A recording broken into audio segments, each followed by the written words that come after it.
picked up the Supply and Confidence Agreement. Canadians are fighting a battle for the future of the middle class. Justin Trudeau has proven again and again he will always cave to corporate greed. Hi guys, and welcome back to OT Views. Now in today's video, we're going to be looking at Vasi, who's doing an interview with Jagmeet Singh, who's the leader of the NDP party. And she's going to question him on why he decided to rip up that coalition between the Liberal Party and the NDP. And it's actually a good question, because why did he decide to do it now? I'm pretty sure he did it because of his pension, and he knows that he was doing bad in the polls, and he was trying to drift away from Justin Trudeau, because or let's hope to God that Justin Trudeau doesn't win again.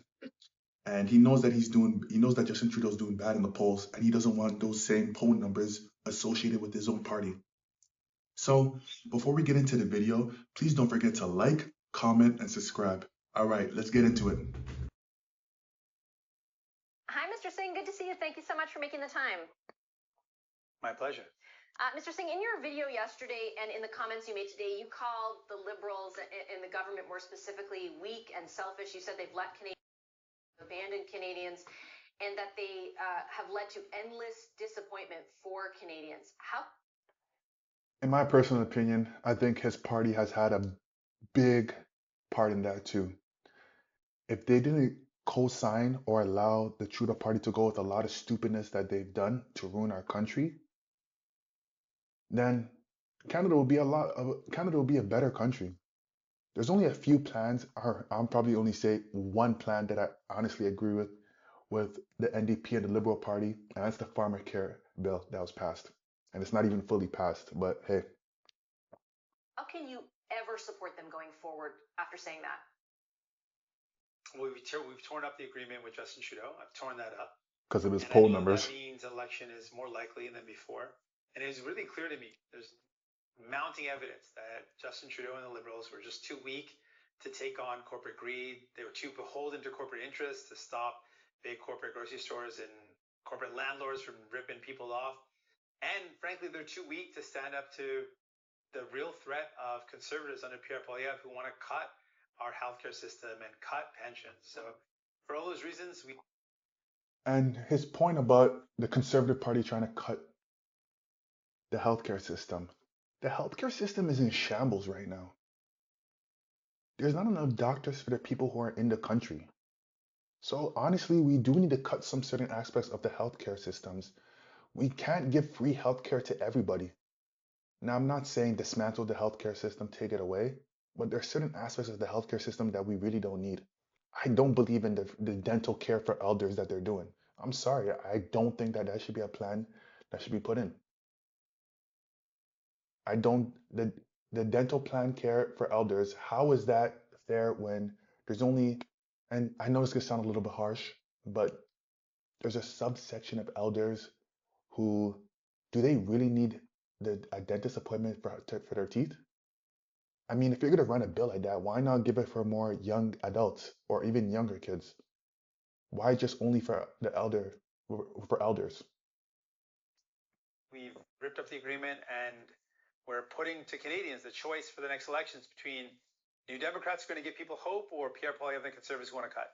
But ripping up the agreement is just ending the formality of it. You explicitly said, for example, in that video, that you will continue to consider whether or not to support the government on matters of confidence on a case-by-case basis. Again, I'll put the question to you. You have told Canadians they are weak, they are selfish, that they have abandoned the very people who put them in office. You just described a host of reasons why you don't want to be a part of any formal agreement. How can you reconcile for Canadians watching now that you're still willing to vote with them and keep them in power on a case-by-case basis? Well, I don't know what the votes are going to be. So we'll see what the vote is, and I'll make a decision based on what comes before me, using the lens of, is this in the best interest of Canadians? It depends on what the votes are and depends on what comes before us. But in the best interest of Canadians, call a vote. That's the best interest of Canadians. Get Trudeau out. That's what we want. Know that this does certainly mean that an election is more likely, and that election will be about a choice. People are frustrated and done with the Liberals and Justin Trudeau, so it'll be between Pierre Poilievre and the Conservative cuts or New Democrats' hope and building up the programs that people need. I have to also ask you, Mr. Singh, why now? And in particular, I've done so many interviews with you. I'm sure you're sick of them, where I ask you the question, like, this is the way in which you're describing the government. Why are you still keeping them in power? I don't understand what changed, saliently over the last number of days or Poll weeks numbers. that led you to make this decision now versus, let's say, 6 months ago. You point to corporate greed, for example, particularly in the grocery sector. Food prices were at their highest over a year ago, and the government wasn't doing much even then. Why didn't that force you to make this decision? Is this more about really polling and your electoral chances? And some would accuse, in the Conservatives, your pension. Not at all. First of all, let's put that to rest. That's a lie being propagated by Pierre Poilievre, who's, I think, got his full pension when he was like 31. So I don't know. He wants to cut people's pensions. Speaking of pensions, he wants to cut seniors' pensions. I mean, that's what we should be talking about. The fact that we want to defend and strengthen people's pensions, and he wants to cut them. I think people should know about that. But when it comes to decision, we always knew that at some point we would have to make this decision, that we weren't going to stay in this forever. We would make that decision based on a whole host of factors. What we saw was that we got a lot of things done. We were able to get the dental care program out the door. Pharmacare steps have been passed in Parliament. So a lot of the work that we wanted to do is done. And it became very clear, more and more evidence mounted that the Liberals were simply too beholden to corporate interest. What's the evidence? And that's not going to make the need. Guy said dental care plan. The dental care plan is not even that good of a plan. First off, you know how many dentists don't even like the plan and are trying to get out of the plan?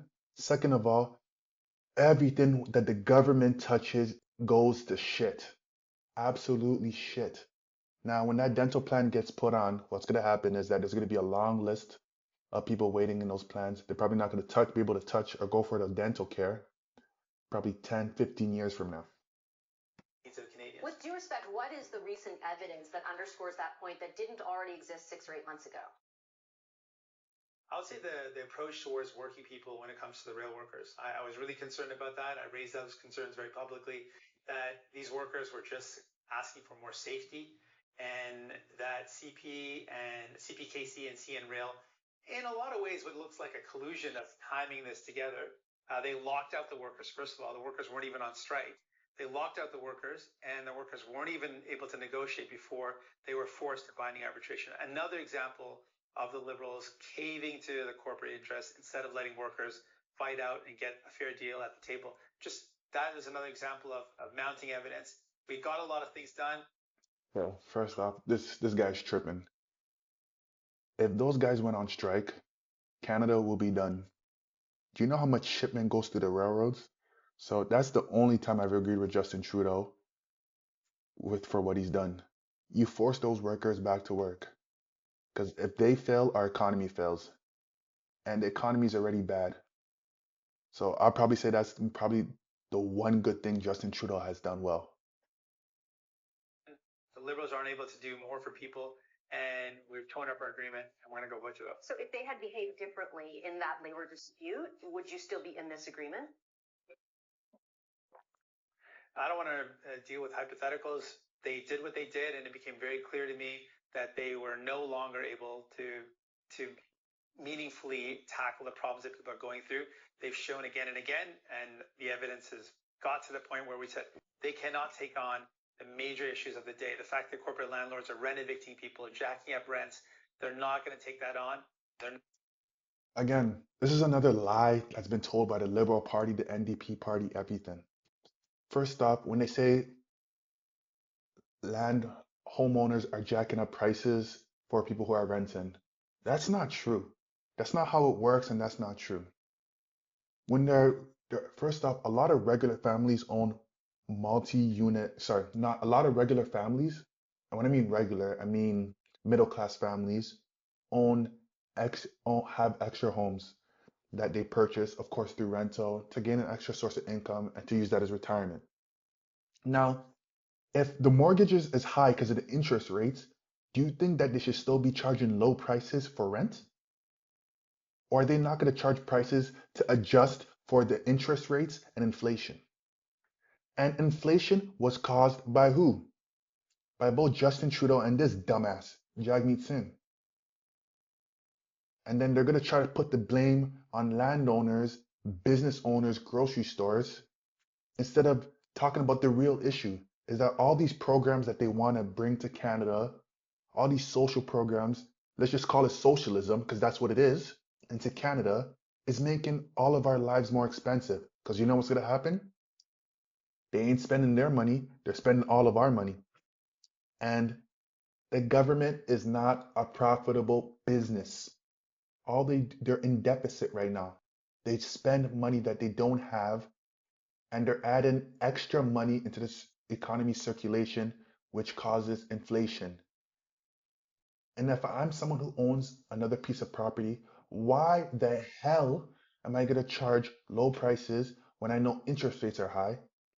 When I need to increase the prices. Now, for example, if the mortgage is $3,000, you're not going to charge a tenant $3,000, but goddamn for sure, you're going to charge them $2,600.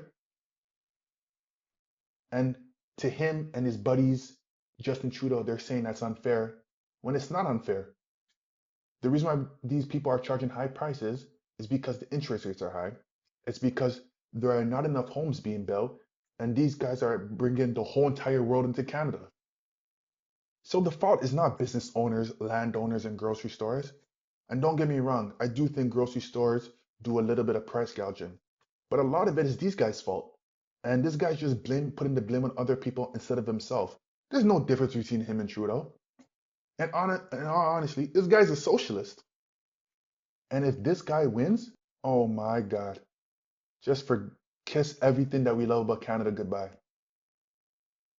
Our economic growth, if you think it's bad now, it's going to be 10 times worse. You think unemployment rate is bad? Oh, we're going to be looking at probably 8 to 10%. This guy is not a good leader. And this is not me advocating for Pierre Poilievre. I don't think he's that, I don't want to say I don't think he's that great. I'm not a fan of someone who's been in the government their whole entire life and has not done any other business ventures. But man, at least what he's saying is common sense. Him and Justin Trudeau are lunatics. Not doing what's necessary, so we tore up the agreement. And the next election, again, is going to be a choice. People want change. They're going to replace Justin Trudeau.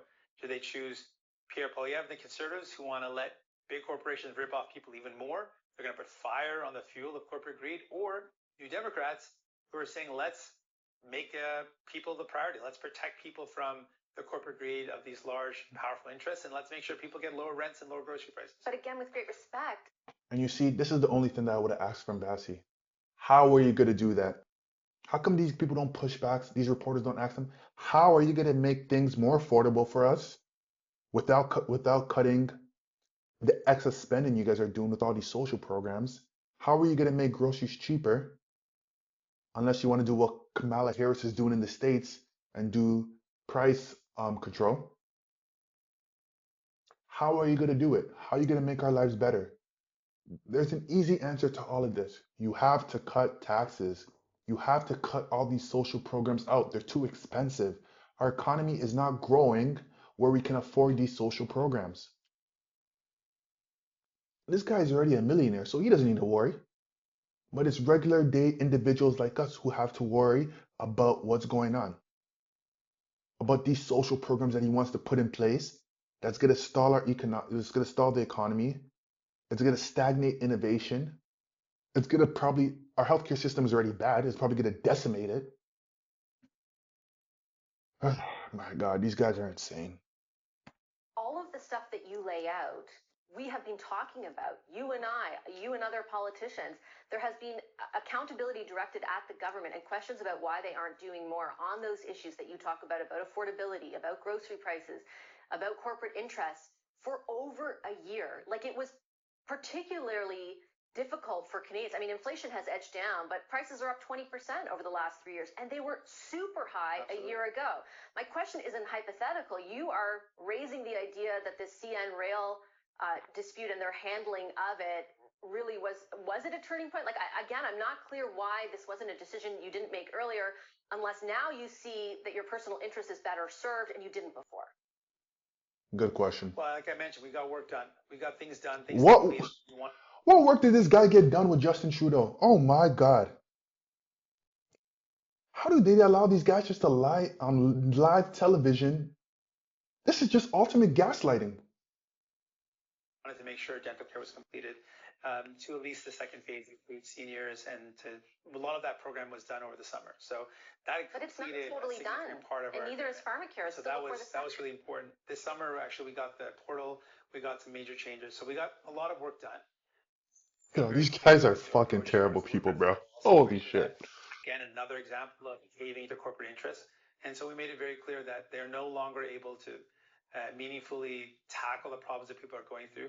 We've torn up the agreement because they're too weak to take on the Conservatives, and they're too weak and beholden to corporate interests to stop what is a major concern, what people are going through right now. The high cost of living is being driven by corporate greed, and the Liberals aren't doing anything about it. I guess I would just point out, It's not corporate greed that is driving up the high cost of living. It is terrible policies. Terrible, terrible policies. You guys are letting about 200,000 people a month into the country, bro. That is insane.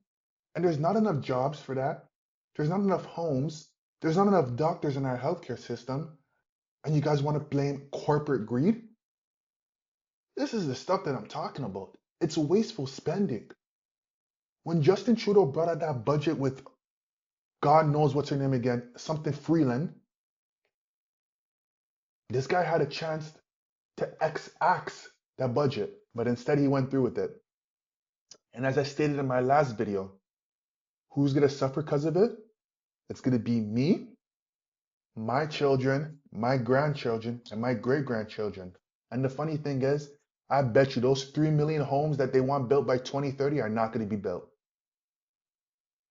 that both pharmacare and dental care are not completed in the vein that you saw them. There's even still a legislative process that's unfolding where pharmacare is concerned. I also wanted to ask you about... Well, on pharmacare, in terms of the legislative process in the House, that's completed. Yeah, it's a Senate vote, which obviously we don't have any influence over. No, but things can happen. You never know. I'm just saying it's not completely done. I also... It's voted in the House. That bill is done. The bill is not done. And you trust the Liberals to make sure it happens? Because I think the argument you're making that's on them. Yeah, but the argument... If Justin Trudeau doesn't move forward on pharmacare, that's because Justin Trudeau chose not to. Damn. In terms of... But the argument you're making... Sure, but the argument you're making to Canadians is essentially you stayed in it as long as you did to get things done. So if those things aren't done, why aren't you continuing to stay in it unless there's some kind of political interest in it for you to move to a different position, which is what the Liberals essentially are accusing you of. They say blatantly, Karina Gould on this program last night, you put your own interests ahead of Canadians. Dental care is done. We've got the legislation necessary for it, the program's out the door, and people are getting it. Millions of people have got it. And the pharmacare legislation is passed. The anti-scam legislation is passed. Major pieces of our agreement have been completed. We've gotten a lot of work done, important work. And now we're turning the page on that and saying that Liberals are no longer made it clear they're no longer able to do what's necessary to tackle the issues of the day. The issues of the day are the high cost of groceries, high cost of rent. Housing and groceries are two major concerns I hear from. The Liberals have shown again and again that they've caved to corporate interests on those two files. And then most recently in the summer, they caved to the corporate interests of these large corporate railroads instead of letting workers get a fair deal. They've made it clear that they're not interested in tackling these problems. We've torn up the agreement with Justin Trudeau. I mean, their argument is that a whole ton of other workers would have been impacted by a stoppage on the rail network, but I do take your point. Can I ask you to clarify on the question of the pension, because it is an argument that the Conservatives are continually using. Are you eligible for a pension in February because of when you were elected in the by-election, and has that factored into your decision-making in all of this, or will it factor into your decision-making in perhaps prompting an election? Can I just get you on the record on that? Not at all. It's a ludicrous suggestion. I'm obviously going to get reelected in my riding. I'm not worried about that at all. This is a silly argument being bought by Conservatives, but it's on purpose. And the reason why Pierre Poilievre is doing this, because he wants to distract from what he wants to do. He wants to destroy the dental care program for seniors. So for your parent... I want a gun. I want the dental plan for seniors gone. I think it's a waste of tax money. I don't think we need it. There's much more important things that need to be done. Stop wasting our money on these frivolous stuff. And for your grandparents, he doesn't think they deserve to get their teeth looked after. He wants to get rid of this entirely. Not only that, He also wants to get rid of our universal healthcare system. He's been very open about that. He doesn't want to see a public healthcare system. He wants to see it entirely private. So that's what he. Honestly, another thing I don't disagree with. Our healthcare system is garbage. Garbage. And if it's privatized, I don't think I should be waiting in line to see a doctor when I have a medical emergency. When I had bronchitis and pneumonia, for me to see a doctor, and I was in the hospital bed, I was in the hospital, I couldn't breathe. It took them 3 to 4 hours to come see me. I pay my taxes. I work 9 to 5. My parents do the same thing. Why is it that we can't see a doctor as soon as we come into the hospital? My taxes are paying for that. Why do I have to wait 3 to 4 hours to see a doctor? So, yes, I agree. Our healthcare system should be privatized. Cancel out all this public healthcare. God damn. If you're not working and you're not paying taxes, you do not deserve free healthcare. Now, it's a different story, of course, when it comes to elderly people. And I do understand that maybe I let my emotions get at the best of me in that maybe canceling the healthcare system is not the best thing. And I think there should be a workaround for people who have put in their time and have retired. But everyone who comes into Canada should not get free healthcare. Especially a lot of people who are not working. They're not putting that money in to the healthcare system. It's not fair. I'm not saying I make a lot of money, but I'm on the high end of the tax bracket. And when I see my paycheck every week and I see how much is being taken out of, and then I see what our country is turning into, the infrastructure is ass, the healthcare system is doo-doo, the police aren't doing their job. Why are you taking my money for? For what? Inflation is still high. Grocery prices are still high. What are you guys taking my money for? For real? What he's distracting from. He knows he's lying, and he knows that he's distracting from the fact that he wants to destroy not only dental care but our healthcare system as well. Get rid of both. We're going to keep on fighting to Get rid of both. believe in it. We Get believe rid no of one both. has to worry about how much money they have in their pocket to be able to get good quality care in our country. We're going to fight to make sure our healthcare is there for people, and we're going to fix it. One final question for you, for Canadians watching right now, Mr. Singh. The Prime Minister keeps getting questions about whether he should remain as leader because of where public opinion polling for his party sits. At the same time, while the Liberals have had, dwindling, to say the least, political fortunes, your party has not been able to capitalize on that at all. Your polls have remained fairly stagnant for the last 3 years. Should people be asking you should remain on as the NDP's leader? Are you asking yourself that? And how much responsibility do you bear for the lack of success for your party? We've brought in the biggest expansion of healthcare in a generation. I'm proud of the work that we've done. I'm running to be Prime Minister of this country, and I'll be leading the party to the next election, absolutely.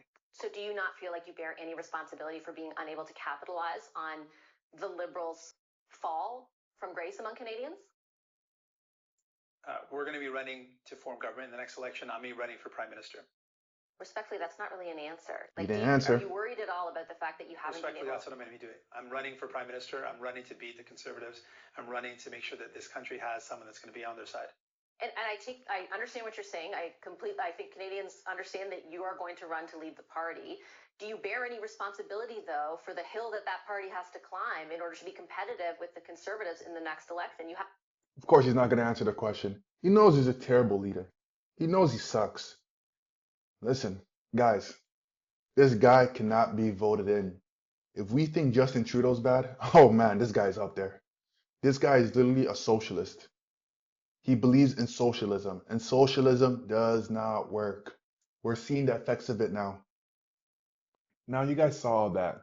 Now, do I think that Jagmeet Singh really ripped up the coalition between the two parties because he believes that Justin Trudeau has failed Canadians and he believes his party can do a better job? Hell no. I think in his delusional mind somewhere, he believes his party can win the next election and he can become prime minister. And let's just all pray that doesn't happen. Because we've seen the effects of bad policies and socialism under the Trudeau government. It's probably going to be 10 times worse under the NDP. Now, Do I think that some of the policies that he's brought up or he's talked about are a bad idea, are a good idea? Yeah, I like the pharmacare bill. I don't think that anyone who has diabetes should be paying to get medication for that. Me personally, I think that's wrong. That's probably the only thing I agree with. But everything else, from the dental care plan, garbage and not good whatsoever. And I don't believe his party or government, you can say, have any plans to fix the inflation crisis, the economic crisis, and the housing crisis. His government, you can say they've been in power because they had a coalition with the liberal government and everything got worse. Nothing got better. And like I said, I'm going to say this again. I'm not no super fan of Pierre Poilievre. I don't like people who have only been in the government and have not done any private businesses, who haven't ran a private businesses, because the government needs to be run like a business. But he's the best option out of everybody so far. And honestly and truthfully, it's really simple what Canada needs to do to get back on the right path. We need to cut taxes. The tax is too much on every one of us. Second, build more homes. Stop people from coming. Stop or at least reduce the number of people that are coming into the country because it's too much. So that's it, guys. That's my video, and that's my thoughts on Jagmeet Singh and him ripping up the coalition. Now, don't get me wrong. I'm super happy that he ripped it up. But do I want him as our next prime minister? Hell no. So don't forget to like, comment, and subscribe. All right. See you guys later.